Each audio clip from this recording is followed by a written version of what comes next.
Fan చూసుకొని కూర్చుంటావు, మంచి చైర్ చూసుకొని కూర్చుంటావు, మంచి పొజిషన్ చూసి కూర్చుంటావు. అంత నీ ఇష్టానుసారంగా భక్తి చేస్తావు. నీకు నచ్చినట్లుగా వస్తావు, నీకు నచ్చినట్టుగా ఉంటావు.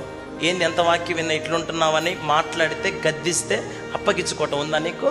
తిరగబడతావు, లోపడవు.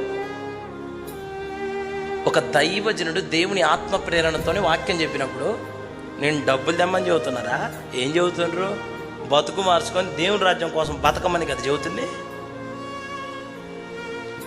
దేవుని రాజ్యం కొరకు సిద్ధపరచబడమని కదా నీకు చెబుతుంది.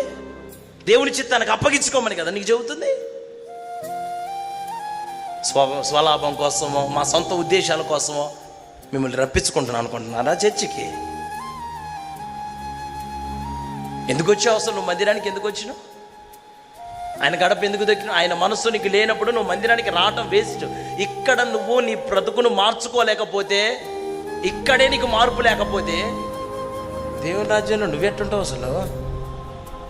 ఈడే మన బతుకులు సరిగ్గా లేకపోతే, ఇక్కడ దేవుని వాక్యానికి లోపడకపోతే, రేపు అంతమందిలో ఏసే సింపుల్గా అక్రమము చేయువారులారా నా యుద్ధ నుండి